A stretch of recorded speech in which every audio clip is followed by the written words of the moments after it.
An Open Letter to Open-Minded Progressives by Mencius Moldbug. Chapter 1. A Horizon Made of Canvas. Published April 17th, 2008. Are you an open-minded progressive? Maybe not, but you probably have friends who are. This is for them. Perhaps it can serve as a sort of introduction to this strange blog, Unqualified Reservations. If you are an open-minded progressive, you are probably not a Catholic. If you are, you probably don't take the Pope too seriously. Imagine writing an open letter to Catholics, suggesting ways for them to free their minds from the insidious grip of Rome. That sort of thing is quite out of style these days. And in any case, how would one start? But here at UR, we are never afraid of being out of style. And as for starting, we already have. Is being a progressive like being a Catholic? Why shouldn't it be? Each is a way of understanding the world through a set of beliefs. These beliefs may be true, they may be false. They may be nonsense, which does not even make enough sense to be false.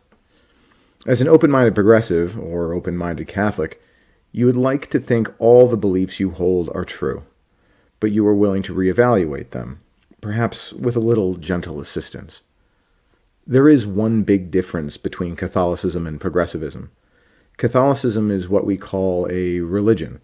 Its core beliefs are claims about the spirit world, which no Catholic, except of course the Pope, has ever experienced firsthand. Whereas progressive beliefs tend to be claims about the real world, about government and history and economics and society. These are phenomena which, unlike the Holy Trinity, we all experience firsthand. Or do we? Most of us have never worked for a government, and those who have seen only some tiny corner of one. History is something out of a book. It isn't the Bible, but it might as well be. What is our personal experience of economics, gasoline prices, and so on? Unless your life has been both long and quite unusual, I suspect your memories shed very little light on the great questions of government, history, etc. Mine certainly don't. Of course, much of progressive thought claims to be a product of pure reason. Is it? Thomas Aquinas derived Catholicism from pure reason. John Rawls derived progressivism from pure reason. At least one of them must have made a mistake. Maybe they both did. Have you checked their work? One bad variable will bust your whole proof. And is this really how it happened? Are you a progressive because you started by believing in nothing at all, thought it through, and wound up a progressive? Of course, I can't speak for your own experience, but I suspect that either you are a progressive because your parents were progressives, or you were converted by some book, teacher, or other intellectual experience. Note that this is exactly how one becomes a Catholic. There is one difference, though. To be a Catholic, you have to have faith, because no one has ever seen the Holy Ghost. To be a progressive, you have to have trust, because you believe that your worldview accurately reflects the real world as experienced not just by your own small eyes, but by humanity as a whole. But you have not shared humanity's experience. You have only read, heard, and seen a corpus of text, audio, and video compiled from it. And compiled by whom? Which is where the trust comes in. More on this in a little bit. I am not a progressive, but I was raised one. I live in San Francisco. I grew up as a Foreign Service brat. I went to Brown. I've been brushing my teeth with Toms of Maine since the mid-'80s. What happened to me is that I lost my trust. David Mamet lost his trust too. His Village Voice essay is worth reading if just for the shock value of the world's most famous playwright declaring that he's no longer a brain-dead liberal. There are about 500 comments on the article. Perhaps I missed one, but I didn't notice any in which the commenter claimed that Mamet had opened his eyes. Of course, Mamet is Mamet. He's out to shock, not convert. Even the word liberal, at least as it refers to present-day political persuasion, borders on hate speech. It's like an ex-Catholic explaining why I am no longer a brain-dead papist. John Stuart Mill was a liberal. Barack Obama is a progressive, and so are you. Basic rule of politeness. Don't call people names they don't call themselves. Worse, Mamet doesn't just reject progressivism. He endorses conservatism. Dear God, talk about making your problem harder. Imagine you live in a country in which everyone is one of two things, a Catholic or a Hindu. Isn't it hard enough to free a man's mind from the insidious grip of Rome? Must he accept Kali, Krishna, or Ganesha at the same time? For example, Mehmet endorses the conservative writer Thomas Sowell, who he claims is our greatest contemporary philosopher. Well, I like Thomas Sowell. His work is certainly not without value, but really. And if you Google him, you will see that his columns frequently appear on a conservative website called townhall.com. Click that link. Observe the atrocious graphic design. Have you noticed how far above the rest Obama's graphic design is? Some font designers have. Observe the general horribleness, so reminiscent of Fox News. Then hit back, or, I don't know, read an Ann Coulter column or something. Jesus. I am not a progressive, but I'm not a conservative either. If you must know, I'm a Jacobite. Over time, I have acquired the ability to process American conservative thought, if generally somewhat upmarket from Fox News or townhall.com. This is an extremely acquired taste, if taste is even the word. It is probably very similar to the way Barack Obama handled Reverend Wright's more colorful sermons. When David Mamet points his readers in the general direction of townhall.com, it's sort of like explaining to your uncle who's a little bit phobic that he can understand the value of gay rights by watching this great movie. It's called 120 Days of Sodom. It's not actual communication, it's a fuck you. It's Mamet. But many people will think exactly this. If you stop being a progressive, you have to become a conservative. I suspect that the primary emotional motivation for most progressives is that they're progressives because they think something needs to be done about conservatives. Game over. Gutterball. Right back to the insidious grip. Where does this idea that if NPR is wrong, Fox News must be right come from? They can't both be right because they contradict each other. But couldn't they both be wrong? I don't mean slightly wrong. I don't mean each is half right and each is half wrong. I don't mean the truth is somewhere between them. I mean neither of them has any consistent relationship to reality. Let's think about this for a second. As a progressive, you must believe, that conservatism is a mass delusion. What an extraordinary thing. 100+ million people, many quite dull but some remarkably intelligent, all acting under a kind of mass psychosis. We take this for granted. We are used to it. But we have to admit that it's really, really weird. What you have to believe is that conservatives have been systematically misinformed. They are not stupid, at least not all of them, nor are they evil. You can spend all the time you want on townhall.com, and you will not find anyone cackling like Gollum over their evil plan to enslave and destroy the world. They all think, just like you, that by being conservatives they are standing up for what's sweet and good and true. Conservatism is a theory of government held by a large number of people who have no personal experience of government.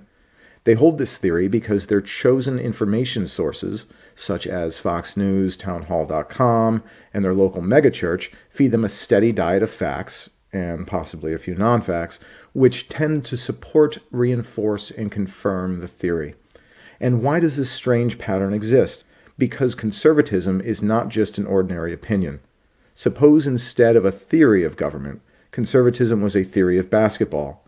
Conservatism would be a system of views about the pick and roll, the outside game, the triangle defense, and other issues of great importance to basketball players and coaches.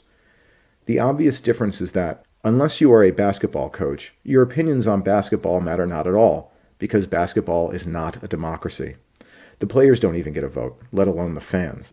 But conservatism can maintain a systematic pattern of delusion, because its fans are not just fans, they are supporters of a political machine. This machine will disappear if it cannot keep its believers, so it has an incentive to keep them, and it does. Funny how that works. So, as a progressive, here is how you see American democracy, as a contest in which truth and reason are pitted against a quasi-criminal political machine built on propaganda, ignorance, and misinformation. Perhaps a cynical view of the world, But if you believe that progressivism is right, you must also believe that conservatism is wrong, and you have no other option. But there is an even more pessimistic view. Suppose American democracy is not a contest between truth and reason and a quasi-criminal political machine, but is a contest between two quasi-criminal political machines. Suppose progressivism is just like conservatism. If it was, who would tell you? Think of conservatism as a sort of mental disease. Virus X, transmitted by Fox News, much as mosquitoes transmit malaria, has infected the brains of half the American population, causing them to believe that George W. Bush is a regular guy, global warming isn't happening, and the U.S. Army can bring democracy to Sadir City. Fortunately, the other half of America is protected by its progressive antibodies, which it imbibes every day in the healthy mother's milk of the Times and NPR, allowing it to bask securely in the sweet light of truth. Or is it? Note that we've just postulated two classes of entity, viruses and antibodies, mosquitoes and mother's milk. William of Ockham wouldn't be happy. Isn't it simpler to imagine that we're dealing with a virus Y, rather than one set of people being infected and the other being immune? Everyone is infected, just with different strains. What makes virus X a virus is that, like the shark in Jaws, its only goal in life are to eat, swim around, and make baby viruses. In other words, its features are best explained adaptively. If it can succeed in accurately representing reality, it will do so. For example, you and I and Virus X agree on the subject of the international Jewish conspiracy. There is no such thing. We agree that the evil virus N, which fortunately is scarce these days, can be explained in many ways, but one of the simplest is that if Fox News stuck a swastika in its logo and told Bill O'Reilly to start raving about the elders of Zion, its ratings would probably go down. This is what I mean by no consistent relationship to reality. If, for whatever reason, an error is better at replicating within the conservative mind than the truth, conservatives will come to believe the error. If the truth is more adaptive, they will come to believe the truth. It's fairly easy to see how an error could make a better story than the truth on Fox News, which is why one would be ill-advised to get one's truth from that source.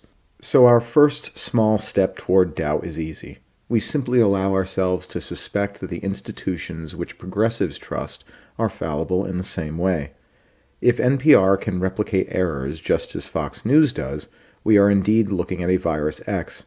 Virus Y may be right when virus X is wrong, wrong when virus X is right, right when virus X is wrong, or wrong when virus X is wrong. Since the two have no consistent relationship to reality, they have no consistent relationship to each other. There's a seductive symmetry to this theory. It solves the problem of how one half of a society, which, by global and historical standards, doesn't seem that different from the other, can be systematically deluded while the other half seems quite sane. The answer? It isn't. Moreover, it explains a bizarre contradiction which emerges beautifully in Mamet's piece. At one point, he writes in his new conservative persona, "And what about the role of government?" Well, in the abstract, coming from my time and background, I thought it was a rather good thing, but tallying up the ledger in those things which affect me, and in which those things I observe, I am hard-pressed to see an instance where the intervention of the government led to much beyond sorrow. But earlier, he told us this: "As a child of the 60s, I accept as an article of faith that government is corrupt, that business is exploitative, and that people are generally good at heart." Okay, Dave, as a child of the 60s, you accepted as an article of faith that government is bad. But now you believe that government is bad. Who's doing donuts on the road to Damascus? One of the fascinating facts of America's politics today is that both progressives and conservatives hate their government. They just hate different parts of it, and they love and cherish the others. In foreign policy, for example, progressives hate the Pentagon and love and cherish the State Department. Conservatives hate the State Department and love and cherish the Pentagon. Look at how nicely this fits in with our virus XY theory. Washington contains many mansions, some of which are part of the virus X machine, others of which are perma-infected with virus Y. Outside the Beltway is our herd of drooling, virus-ridden zombie voters. The X zombies hate the Y agencies, the Y zombies hate the X agencies, but none of them hates Washington as a whole, so they can never unite to destroy it, and the whole machine is stable. See how beautiful this is? By separating voters into two competing but cooperating parties, neither of which can destroy the other, the two-party system creates a government which will survive indefinitely, no matter how much happier its citizens might be without it. This is the prize at the end of our misery. If you can find a way to stop being a progressive without becoming a conservative, you might even find a way to actually oppose the government. At the very least, you can decide that none of these politicians, movements, or institutions is even remotely worthy of your support. Trust me, it is a very liberating feeling. But we are nowhere near there yet. We have not actually found a genuine reason to doubt progressivism. Minor errors, some little fact-checking mistake at the Times or whatever, don't count, because they don't do anything about your conviction that progressivism is basically right and conservatism is basically wrong. Even with a few small eccentricities, progressivism as a cure for conservatism is worth keeping.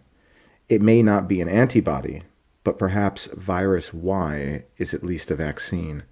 Moreover, we've overlooked some major asymmetries between the progressive and conservative movements.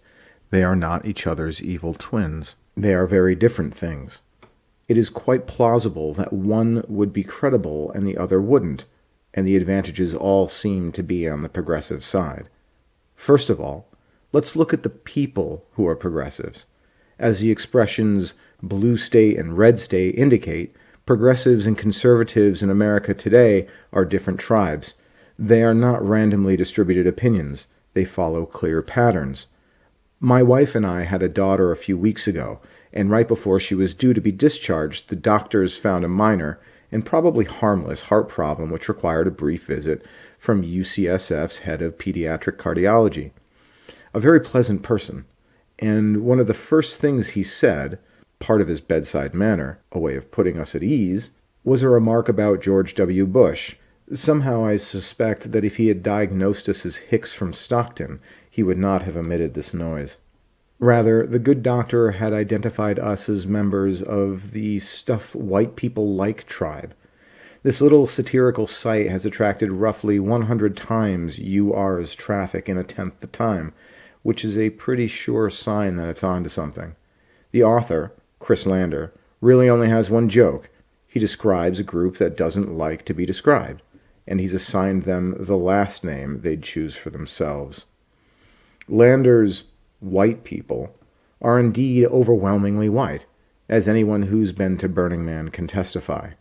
But there are plenty of white people who are Asian or even black or Latino. In fact, as Lander points out, white people are the opposite of racist.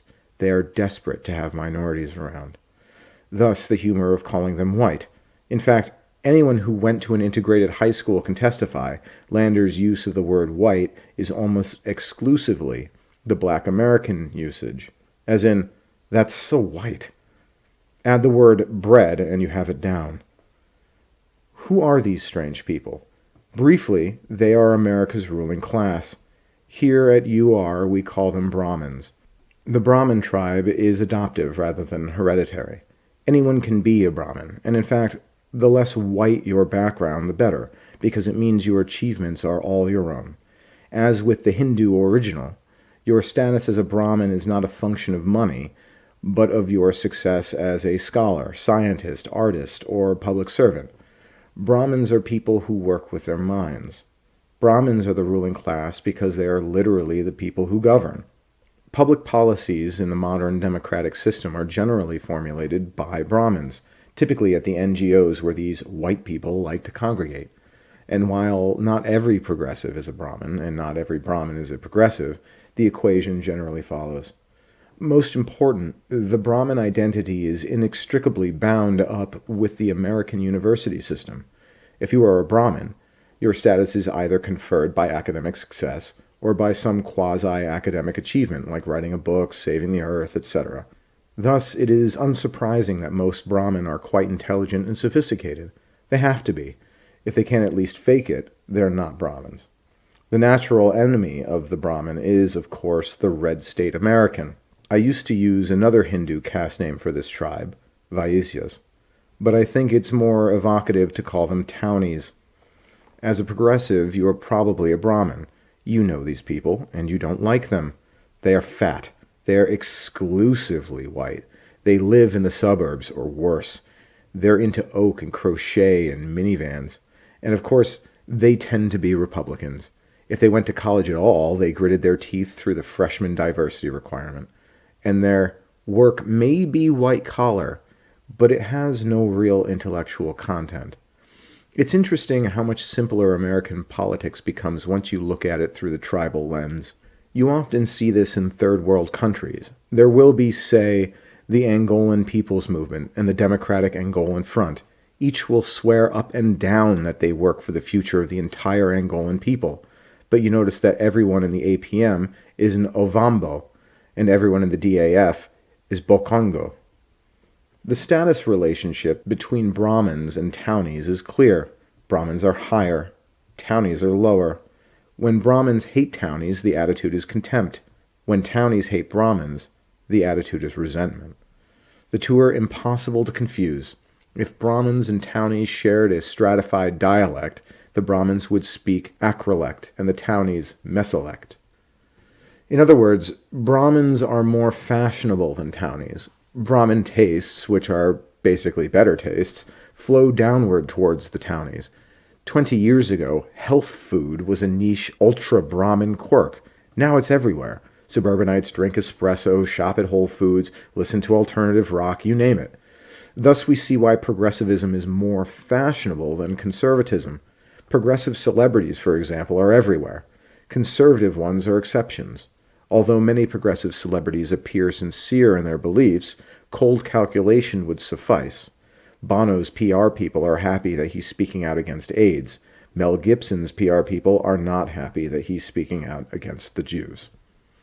So when we question conservatism, we are thinking in a way that is natural and sensible for people of our tribe. We are attacking the enemy, and the enemy is indeed a pushover. In fact, the enemy is suspiciously easy to push over. Look at the entire life cycle of conservatism. The whole thing stinks. Virus X replicates in the minds of the uneducated, generally less intelligent people. Townies are, in fact, the same basic tribe that gave us Hitler and Mussolini.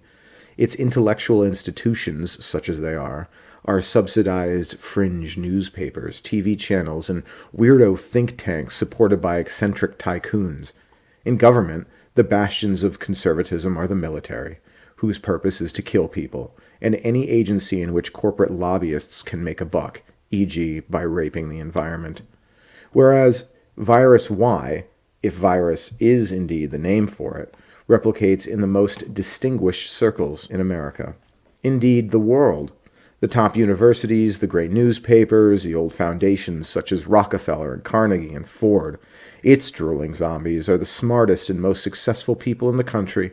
Indeed, the world. In government, it builds world peace, protects the environment, looks after the poor, and educates children. The truth of the matter is that progressivism is the mainstream American tradition.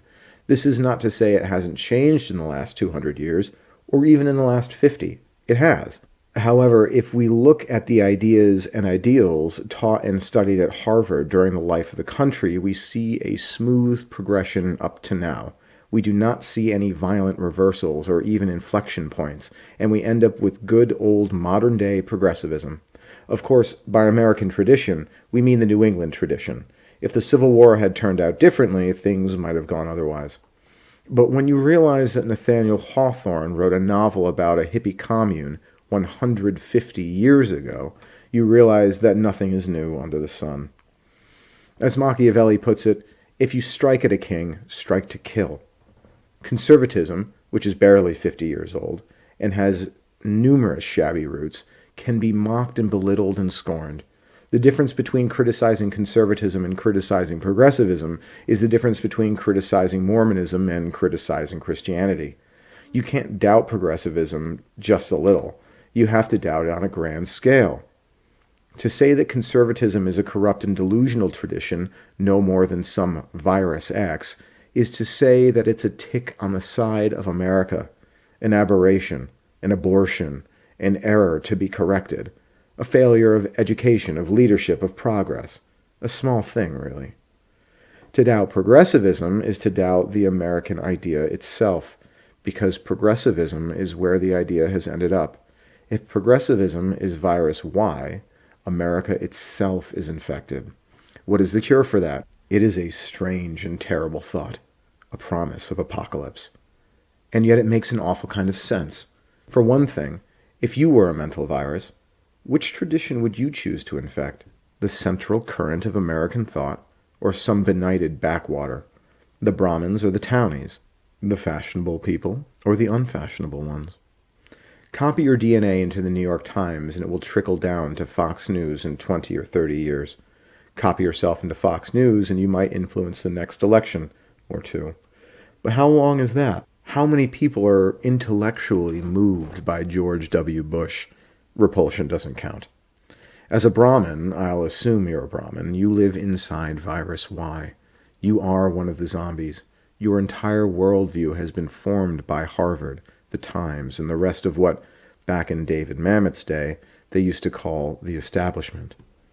Everything you know about government and history and science and society has been filtered by these institutions. Obviously, this narrative does not contradict itself. But is it true? Well, it mostly doesn't contradict itself. It's very well put together. In some places, though, if you look really closely, I think you can see a stitch or two. You don't need to sail to the edge of the world like Jim Carrey in The Truman Show. All you need, for starters, just to tickle your doubt muscle and get it twitching a little, is a few details that don't quite fit. Let's start off with 3 questions. We'll play a little game. You try coming up with a progressive answer.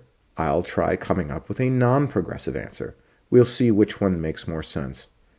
I don't mean these questions don't have progressive answers, because they do. Everything has a progressive answer, just as it has a conservative answer.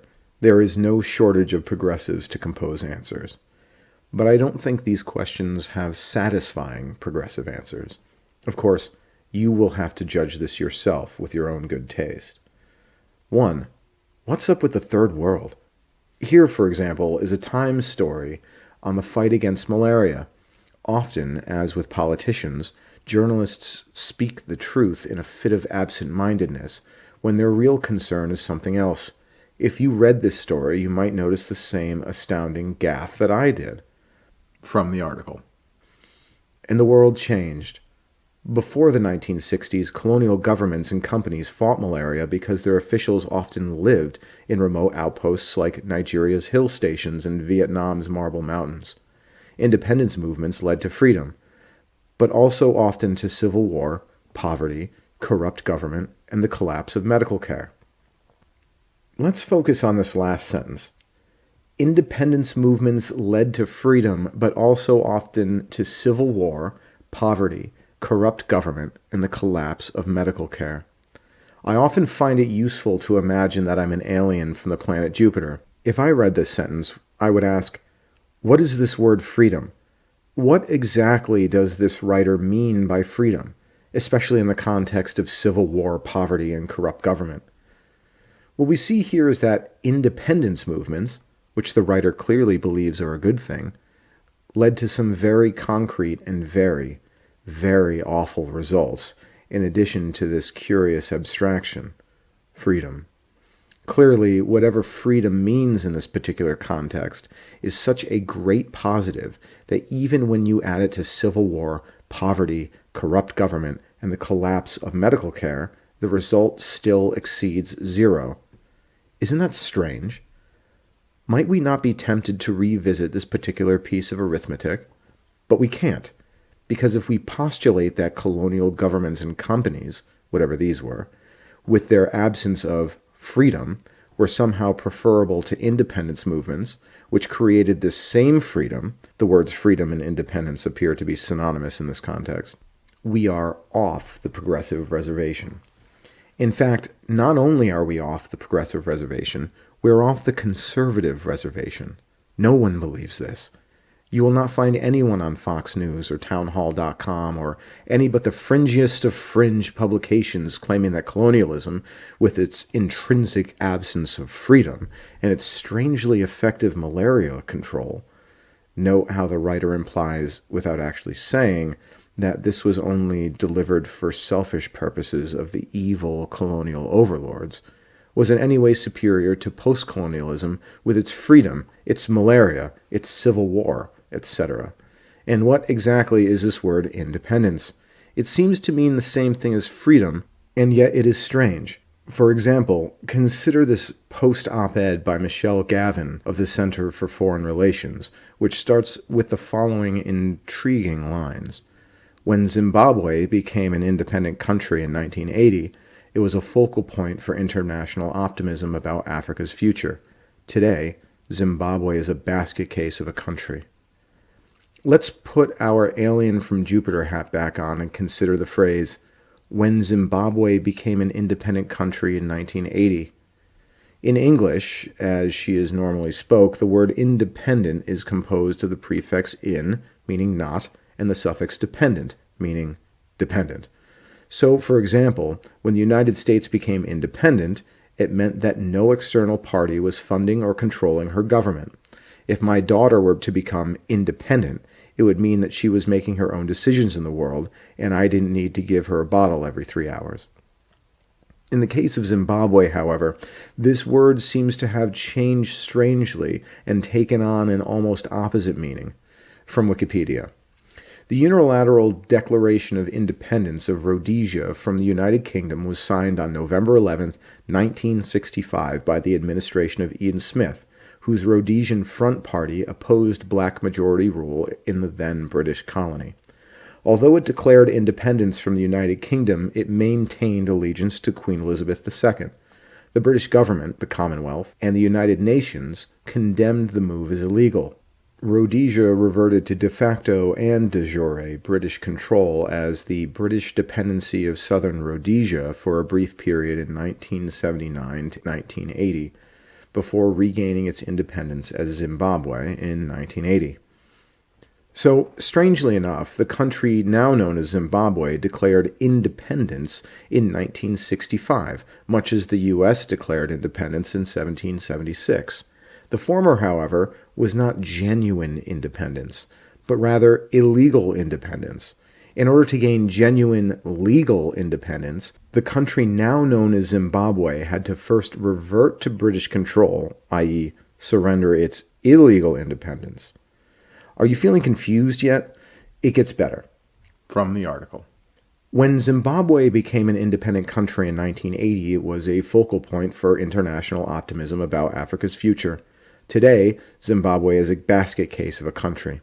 Over the past decade, the refusal of President Robert Mugabe and his ruling party to tolerate challenges to their power has led them to systematically dismantle the most effective workings of Zimbabwe's economic and political systems, replacing these with structures of corruption, blatant patronage, and repression. So, the independent rulers of the new free Zimbabwe has refused to tolerate challenges to their power. Thus, the international optimism held by Miss Gavin, who perhaps needed a bottle or two herself in 1980, and her ilk, has given way to pessimism, and the place is now a basket case. And who might have been challenging good President Mugabe's power? Presumably, someone who did not intend to dismantle the most effective workings of Zimbabwe's economic and political systems, thus earning the friendship of Miss Gavin and her not uninfluential ilk. This independence, as you can see, is a very curious thing. In the sense of doing its own thing and never, ever needing a bottle, there is actually one remarkably independent country in the world. It's called Somaliland, and it is not recognized by anyone in the international community. The Wikipedia page for Somaliland's capital, Hargeisa, achieves a glorious level of unintentional high comedy. From the article. Aid from foreign governments was non-existent, making it unusual in Africa for its low level of dependence on foreign aid. While Somaliland is de facto as an independent country, it is not de jure recognized internationally. Hence, the government of Somaliland cannot access IMF and World Bank assistance. Isn't all of this quite curious? Doesn't it remind you even a little bit of the scene in which Jim Carrey rams his yacht into the matte paintings at the edge of the world? 2. What is nationalism, and is it good or bad? The question is rather similar to question 1. I thought of it when a progressive blogger for whom I have great respect made the offhand comment that Ho Chi Minh was a nationalist. Sure, I found myself thinking, and so is Pat Buchanan. It wasn't the time, but I saved this little mot d'escalier and can't resist bringing it back up now, like bad fish. Unlike independence, I think everyone pretty much agrees on the definition of nationalism.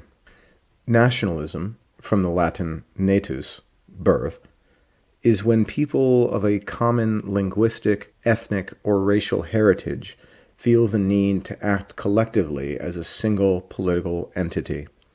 German nationalism is when Germans do it. Vietnamese nationalism is when the Vietnamese do it. Black nationalism is when African Americans do it.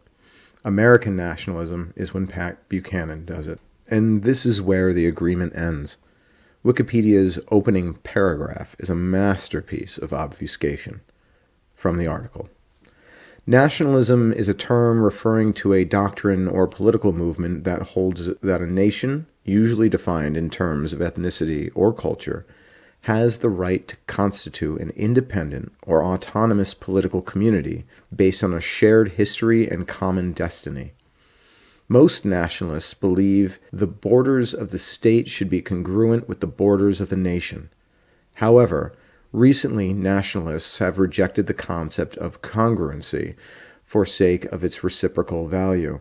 Contemporary nationalists would argue that the nation should be administered by a single state, not that a state should be governed by a single nation. Occasionally, nationalist effort can be plagued by chauvinism or imperialism.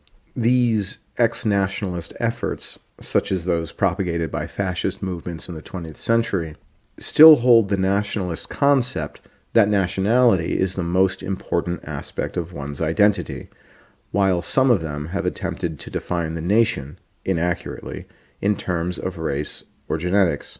Fortunately, contemporary nationalists reject the racist chauvinism of these groups and remain confident that national identity supersedes biological attachment to an ethnic group. Everything between them is pure nonsense as far as I can tell. But note the direct contradiction of the first and last sentences. How can you be a nationalist, even a contemporary nationalist, if you believe that national identity supersedes biological attachment to an ethnic group? If nationalism isn't plagued by racist chauvinism, in what sense is it nationalism at all? And so, if I'm a Czech and I live in Austria-Hungary, do I have a right to my own country? Should I make violence and terror and bomb until I get it? What if I'm a German and I live in Czechoslovakia? Should I make violence and terror and bomb? A number of Germans noticed this very odd thing during the 20s and 30s. They noticed that America and her friends were very much committed to national self-determination.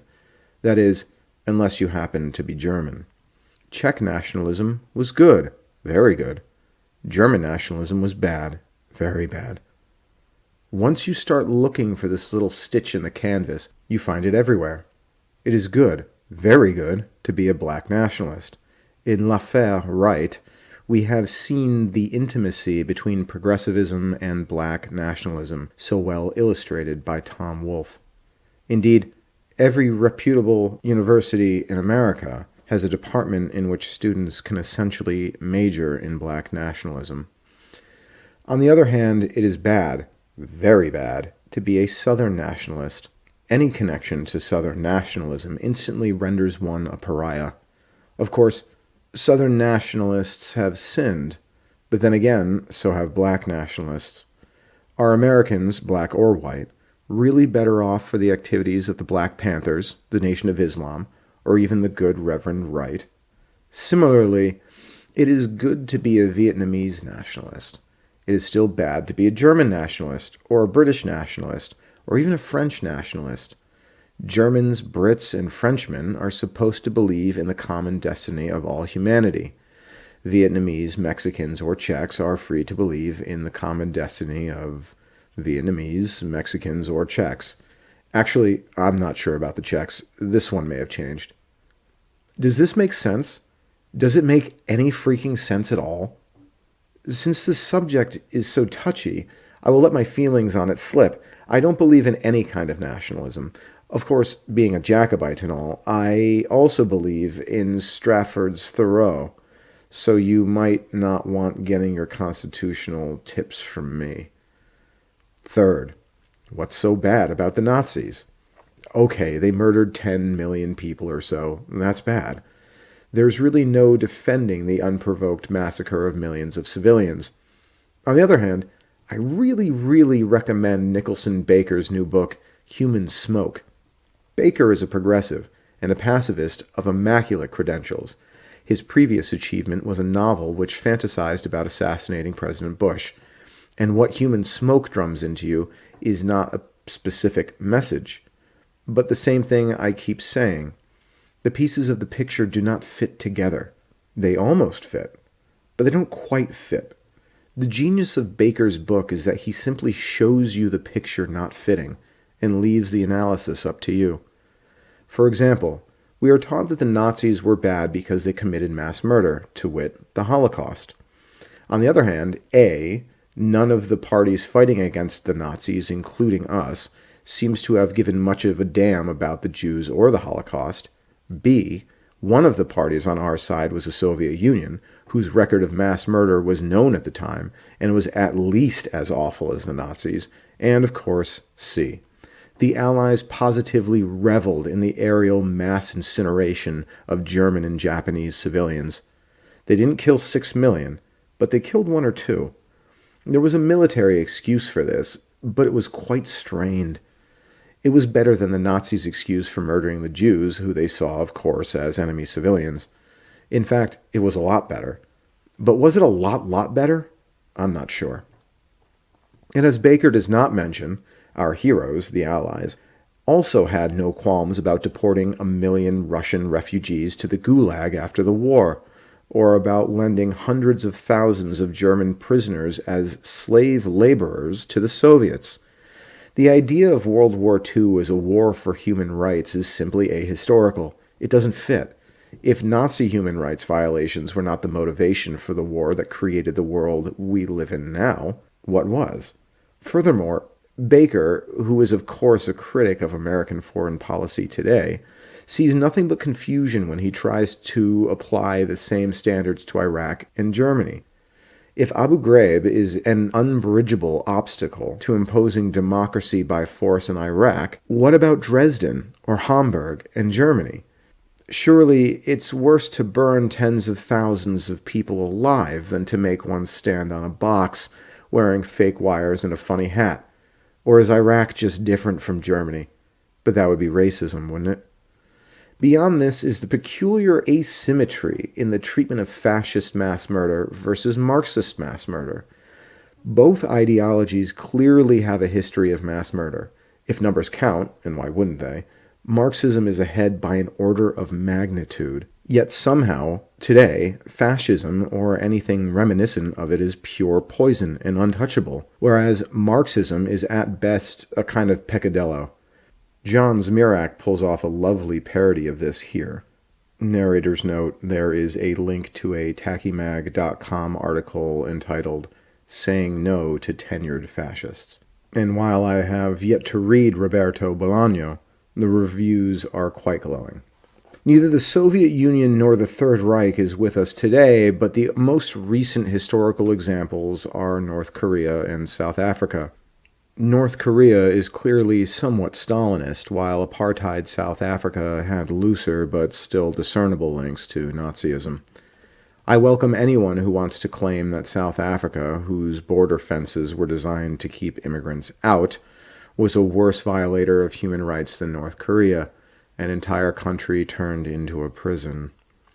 And yet, we see the same asymmetry. Engagement with North Korea, pure hostility against South Africa. If you can imagine the New York Philharmonic visiting Pretoria in an attempt to build trust between the two countries, you are firmly in Bolaño world. Again, this is just weird. As with nationalism, each individual case can be explained on its own terms. Put all the cases together, and double standards are everywhere. And yet the inconsistencies do not seem random. There seems to be a mysterious X factor which the Nazis had and the Soviets didn't. Or the South Africans have and the North Koreans don't. The treatment may not just be based on X. It may be X plus human rights. But it is definitely not just human rights. And yet, X does not appear in the explanation. X seems to be related to the fact that the Nazis are far right and the Soviets left wing. As the French put it, pas d'ennemi à gauche, pas d'ami à droite. But why? What do right wing and left wing even mean? Weren't the Soviet and Nazi systems both totalitarian dictatorships? If communism is too hot, fascism is too cold, and liberal democracy is just right. Why not oppose communism and fascism equally? In fact, the former is much more successful, at least since 1945, so you'd think people would be more worried about it. Again, we are left with pure confusion. It is simply not possible that the horizon is made of canvas, and yet our boat has crashed into it and left a big rip.